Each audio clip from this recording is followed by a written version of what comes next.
Good morning and welcome to today's IGTV. Today I'm talking about what to do when your teenager is being bullied. This is heartbreaking as a parent to watch this happen, to watch your teenager go down perhaps a very dark space and not know what to do, or you're trying all of the things to do and not feeling supported or advocated with perhaps in the school system, perhaps wherever this is. I get this message a lot from parents of teenagers or children who are being bullied, and I wanted to address at least one of the stories that I've walked a gorgeous mama through in one of my programs when her daughter was being bullied at school. And I want to share with you what I have expressed to her, what I told to her, and where the situation is at. And unfortunately, how this can take time. It can take time, okay? So if your teen is being bullied or your child's being bullied or you know someone that this has happened to, please share this, like just right now, just share it with whoever that is if you're watching this later. I'm live right now on Instagram. I'd love a follow. If you're on YouTube, I'd love to subscribe. Let's get started, shall we? All right, my name is Allie Payne. I'm a certified life coach, certified relationship systems coach. I am one of only 70 people in Canada to hold both designations. I have been working with parents of teens for the last 16 years to help them end the baffling blow-ups, painful disconnection, and stressful silences to create healthy relationships based on mutual trust and respect with reasonable and workable authority, so that you have the genuine connection, easy moments of conversation that you want with your teen, that you probably enjoyed when they were a child, but then wonder where all those went. So that is what I do, and I am here every week talking about all things parenting teens. So today we're going to talk about the bullying, okay? All right, let me describe a little bit of the situation that was going on for this mom. And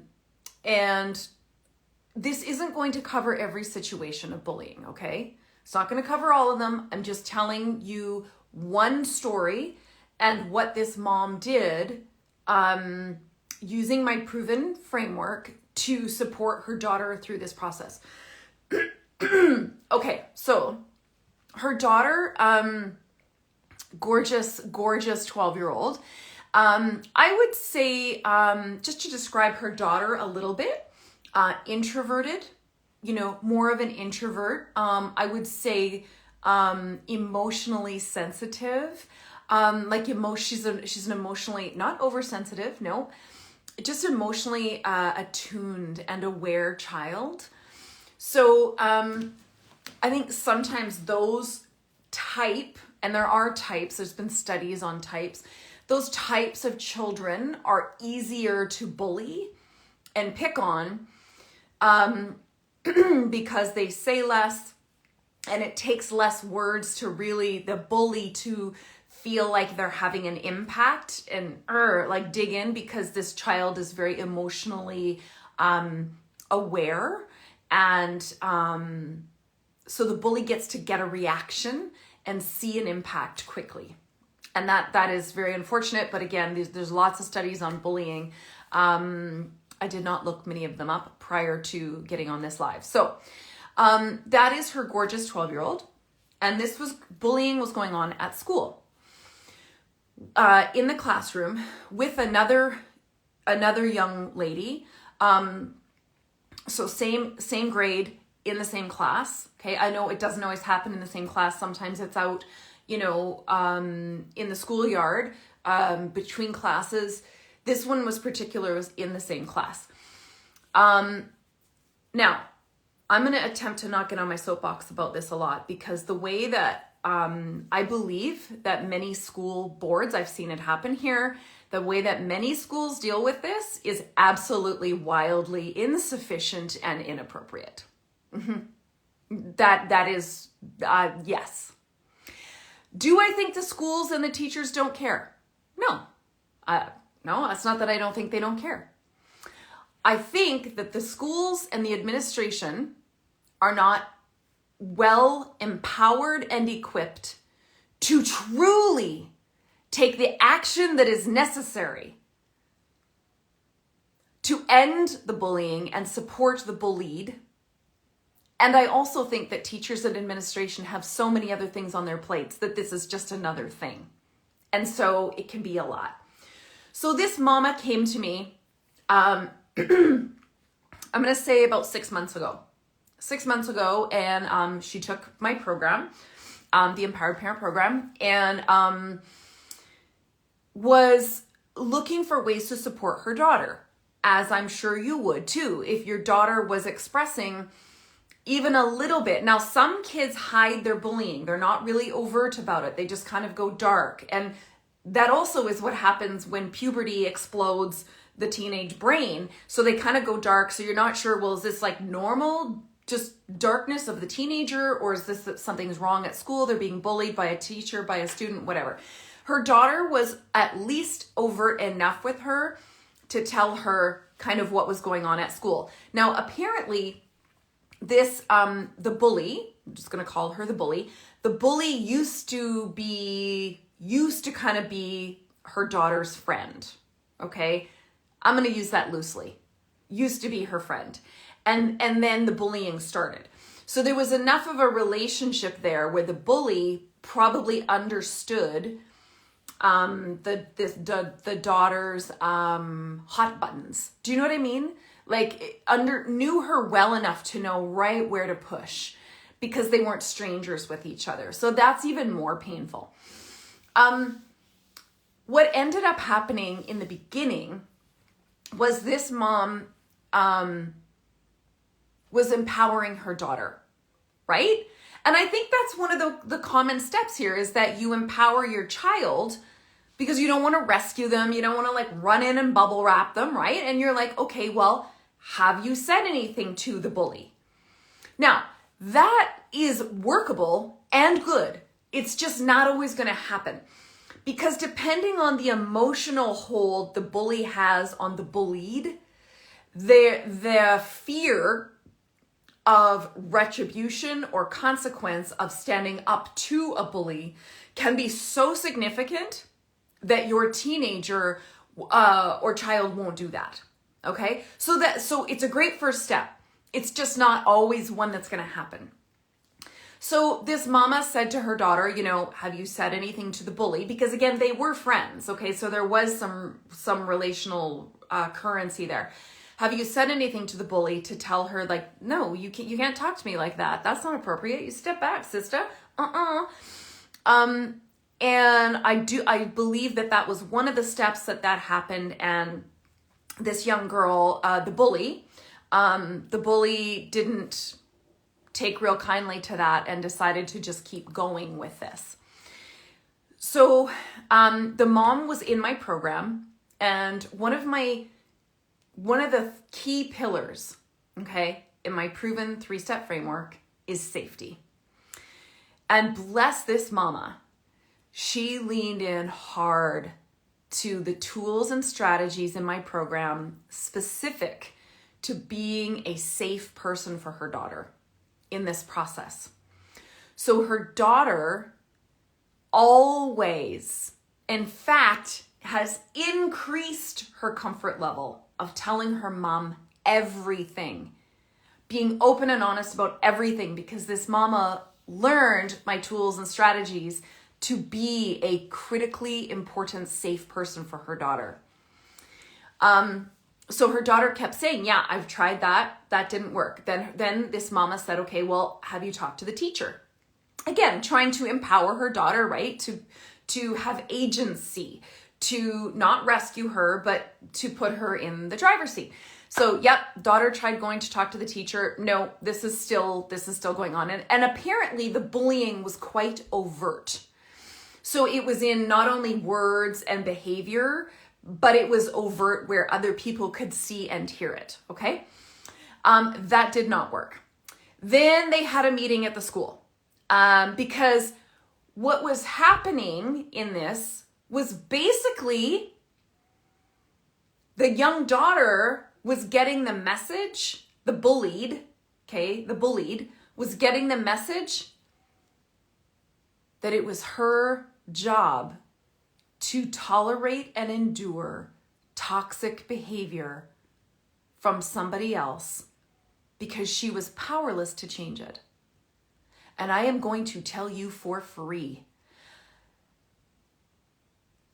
not on my watch are young girls specifically, although this does happen to young boys too, I don't care your gender, are young girls ever going to be told that it is their job to be quiet, to tolerate and endure someone else's toxic behavior because they are powerless to change it? Hails to the no. This is not about equipping anyone who is being bullied to just learn to slough it off. Let it roll off your back, like water on a duck's back. Bullshit. The bully needs to be held to account on their behavior. And so I continue to empower this mama to talk to the school and do not ever send your daughter, the bullied, the message that it is her job to learn to endure this. No! But that's what was happening. And unfortunately for young women, that's what we're told in the world. That's how I was raised in my own family of origin. It was my job. So yeah, you want to bet this is a hot button for me? Yes, it is. So this mama went to the school and said, no, this isn't working. This is going on. She's tried talking to her. She's tried talking to the teacher. This is still going on. This is not acceptable. And I was giving this mama the language to advocate for her daughter that was firm and fierce, yet respectful. So then they had a meeting at the school with the bully's parents and her. No, still going on. Nothing's really changing. Now these girls are in the same class, okay? So this gorgeous daughter, the bullied, cannot escape this. Like every single day, she's supposed to go and endure this. Bullshit is what I want to say about that. So I went over this with the mom about how to continue, and I mean you don't stop advocating for your daughter to tell that school this is not appropriate. When my daughter doesn't feel safe to come to school, you are not doing your job, because it is your job to ensure the emotional safety of every single person here. We all have the equal right to that. As a teacher, an administrator, a student, I don't care who you are, the janitor, you all have the right to emotional safety. That is not what this gorgeous young girl was experiencing. She was so anxious, so escalatedly anxious. She didn't want to go to school. She was avoiding school. Now, these are pretty key signs that this daughter's experience is not healthy and not workable. It's not, this isn't getting any better. Okay? So, her daughter is now not wanting to go to school. Now her daughter's self-esteem is starting to go down. Her daughter's belief in herself, the stories that she has about herself are starting to take a bit of a dark turn. And so again, using my tools, this mama leaned in hard and continued to be the safe place for her daughter to share all the stories and tell the truth to about her experience. And this mom learned how to be an incredible listener, how to validate and empathize, not try and fix her, not try and change her mind, just help her daughter process. Because scientifically we can prove if human beings do not have a safe place where they can name their feelings, articulate those feelings, fully process those feelings, we cannot release or heal from them. So this mama, using my program, my proven scientifically backed strategy, she learned how to do this for her daughter. So her daughter continued to come to her and share with her every day her experience And she had a place to begin to keep processing this, so it wasn't being built up. Now, was she okay? No. This daughter was still, her anxiety was going so high that mama kept listening. So the meeting at the school, nothing really changed. Now the bully decided, okay, I'm going to not bully her in a way that's overt, so nobody can say that I'm doing it anymore. So her parents must have talked to her. I'm going to just assume. So now the bully decided, I'm going to use really more subtle ways of bullying the daughter, this mama's daughter. I'm going to use looks and I'm going to use sneers, things that are far less detectable when a teacher who is already responsible for 30 students, the teacher is busy, okay? I would never want to be a teacher because I'm not cut out for that. But the teacher has got so much else going on. The teacher, the bully becomes really, really subtle, but skilled at knowing when to deliver these nonverbal digs so that it's not in the face of the teacher, so it can't be called out. So now that this young daughter comes home and says, yeah, she's stopped the verbal comments, but now she's doing it this way. So again, I empowered that mama to go back to the school. And if you're listening to this because your child has been bullied, I want you to advocate like you have never advocated before. Because when your child doesn't feel safe to be in the school, that school's not doing their job. Period. Full stop. So she went back to the school and said, no, this still isn't working. Now this is what the bully is doing. And the bully is really skilled at doing this when you're not looking. So my daughter still does not feel safe to be in this classroom. And again, they're in the same classroom, you guys. So further meetings have gone on. And again, I've empowered this mama to say, you don't give up. You do not give up until you are heard and action is taken. So now this mama has gone back to the school and said, you will not place these two children in the same classroom when they come back to school in the fall. You will not. And I want it written in writing that you will remove these two because when my daughter doesn't feel safe here, you're not doing your job. Period. Now, the bully, I just want to say for a second about the bully, okay? The bully, this young girl, she's not a bad person.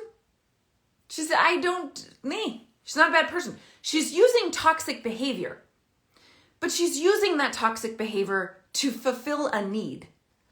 To fulfill a need to feel better than, which bullying is based in contempt. And contempt says, I am better than you and you are less than, and I will behave in ways such that you understand that I am more than you.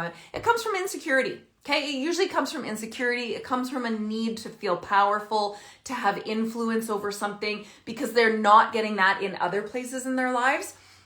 So I certainly don't condone bullying, but the bully herself is using relational skills, relational tools that she has likely seen on social media, movies. I mean, come on, it's all over, right? To fulfill an emotional need that she's not getting. The emotional need that the bully has is not bad. It's not wrong. The way she's doing it is not healthy. And it seems as though she doesn't have the adult mentors in her life to help direct how she fulfills that emotional need. Unfortunately, at 12 years old, that's not her fault. There are adults in that bully's life who are letting her down. They are either refusing to take responsibility or not willing to see what's going on enough that they will help this young girl, the bully, to redirect and find more constructive ways to meet that emotional need. Did you know that bullies often make great leaders? It is true. Because bullying is often the toxic side of leadership. The drive is the same. but they don't know how to constructively use their natural, sometimes an inherent leadership skills. And so they use it in a way that's destructive, which is, again, all over social media and television shows and movies. In fact, it's propagated, it is exalted as a means to gain power and influence.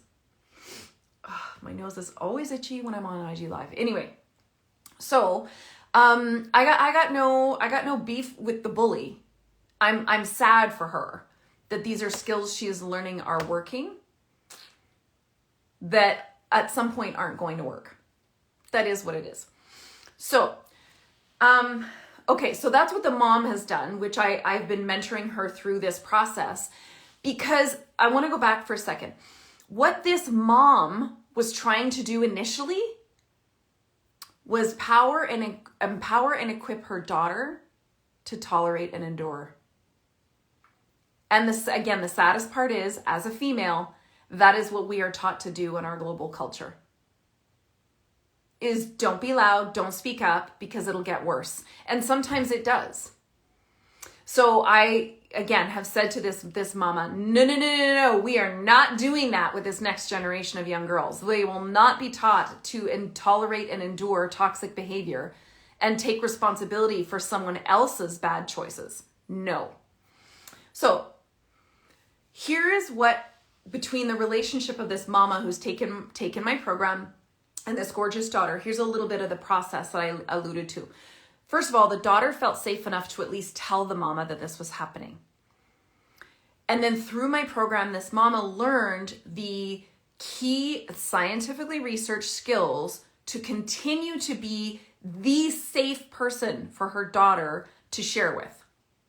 She learned how to encourage her daughter to share so that she could be part of her daughter's healthy emotional processing.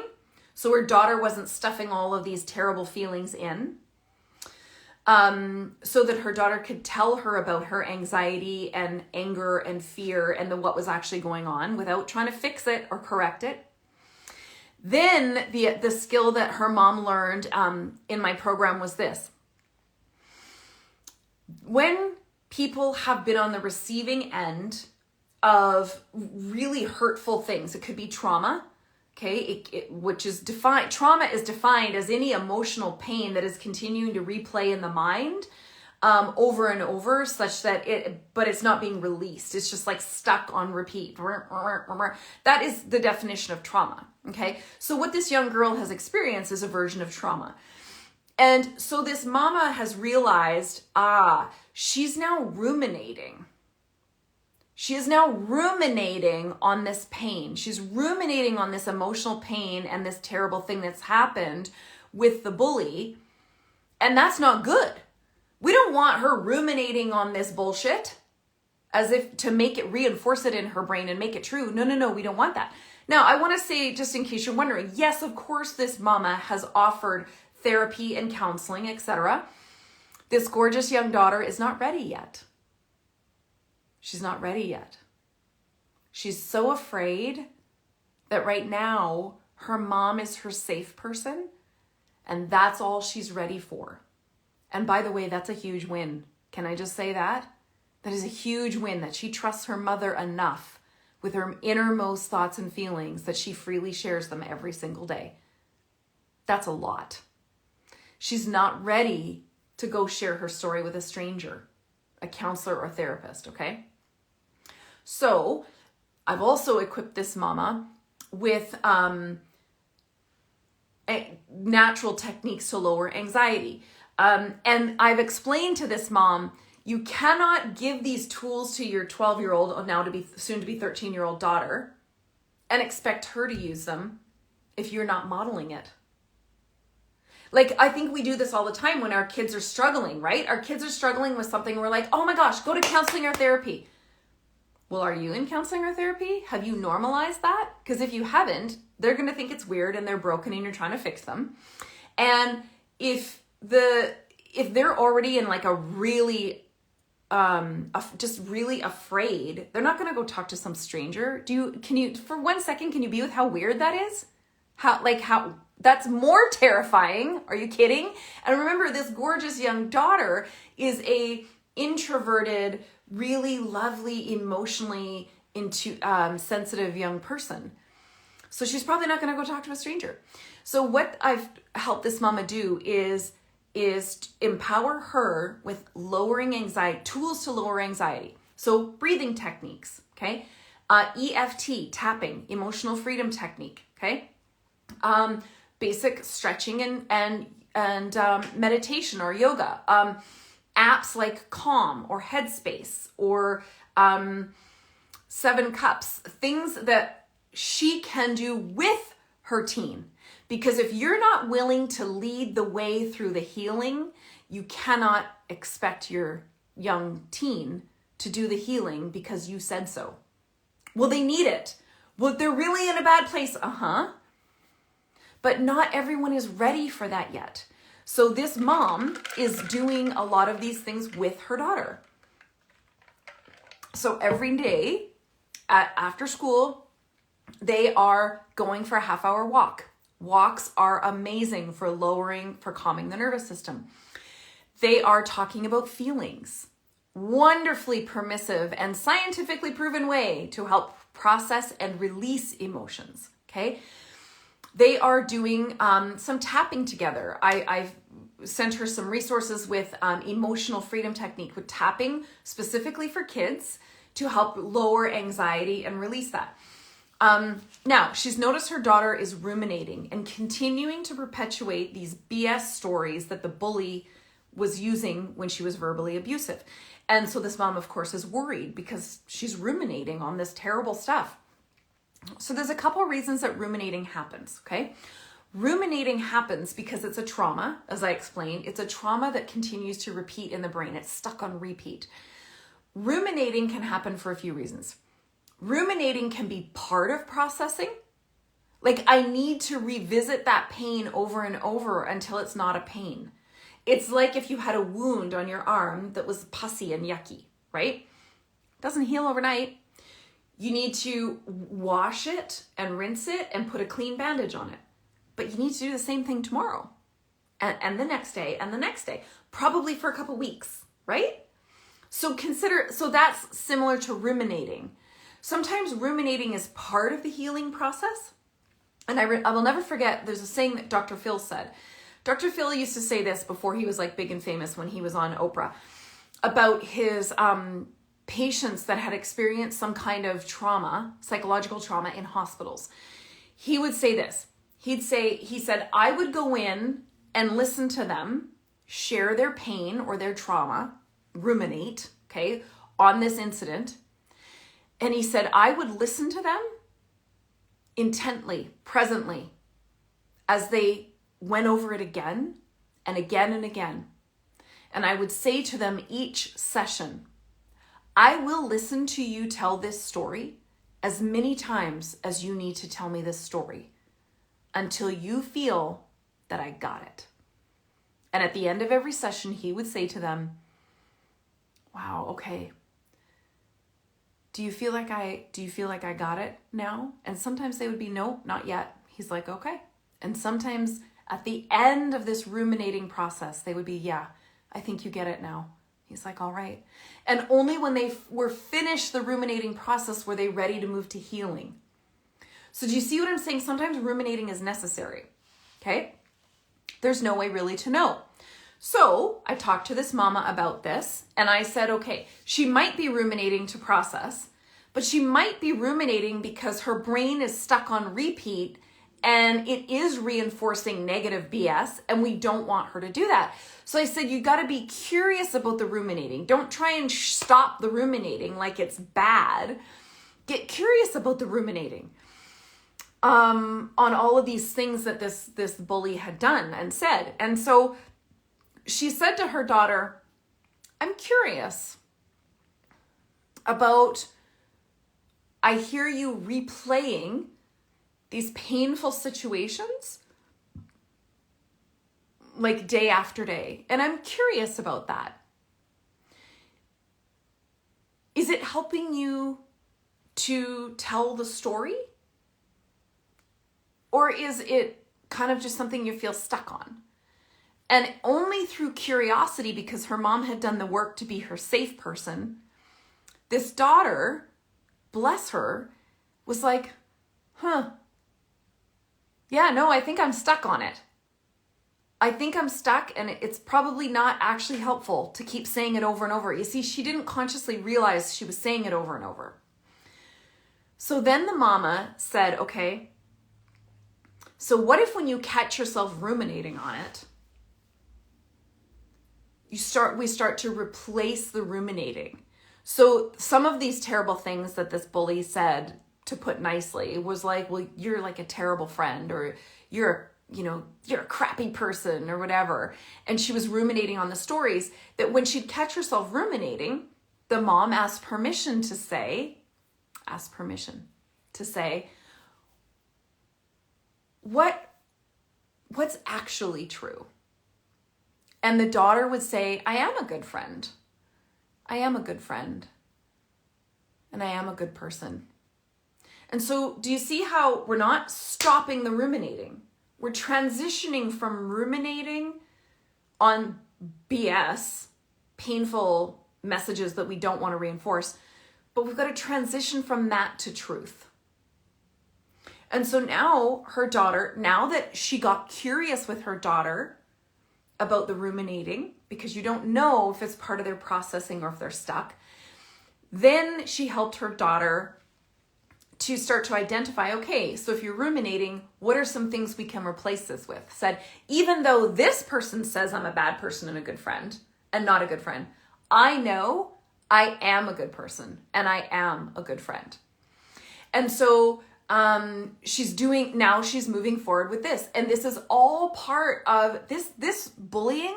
You guys, this bullying went on from the beginning of this year, like since September. So this whole school year, this poor young girl has been stuck in a classroom with the bully, and this whole process of advocating for her daughter and trying to get this to end, and now like advocating with the school. I said, you get like a dog on a bone, and you don't let go of this until it is done and in writing that your daughter is never going to have to endure another day in the classroom with this bully, because the bullying has never stopped. It's just shifted and become more subtle. Okay. Now, in this process, her daughter has become quite insecure. Well, is that from the bullying? I don't know. We would never really know. Only this gorgeous young daughter would know, because she's also 12 going on 13, which is right when puberty is hitting the female brain, and they're heading into that more insecure place. So her daughter, who was already leaning toward kind of perfectionistic tendencies, which are based in insecurity, okay? So now they're working through some of this perfectionism that comes from insecurity and needing validation, or that falling short because it could be because the bullying messages have reinforced that. It could be a separate part of that. But again, if this is happening to your teenager, I cannot say enough. This is never about teaching your child that they need to endure and tolerate someone else's toxic behavior, ever. I want you to be a dog on a bone and advocate for your child with that school until the right thing is done, because your child, every person in that building has the right to feel emotionally safe. And if your child does not feel emotionally safe, then you're not done. And if your child is saying that they feel too anxious, please don't make me go, please don't make me go, that is not an excuse to avoid school. Please believe them. Believe your child. The bullying is at a point where they don't feel safe. I don't care if you think they're exaggerating. I don't care if you think they're being a snowflake. Believe them. And do what it takes with the school to either have the bully removed from that classroom, not your child removed from the classroom. Let's be real honest there. You don't remove the bullied from the classroom. Because why? Because the bully just got reinforced that whatever they did works. Hails to the no. The bully gets removed from the classroom. The bullied gets to stay. That's critical. and you continue to advocate for your child with administration, and you don't sit still until you feel heard and they are doing what needs to be done. I'm not saying that teachers and administration don't believe in bullying, that they're lazy, that they're not. No, it's that they've got so much on their plate. And quite frankly, they're really worried about parent backlash, because now that's a whole thing. You only have one concern, your child. That is it. If you are looking for more resources on this, Barbara Colaroso's The Bullied, and the Bystander is a great book.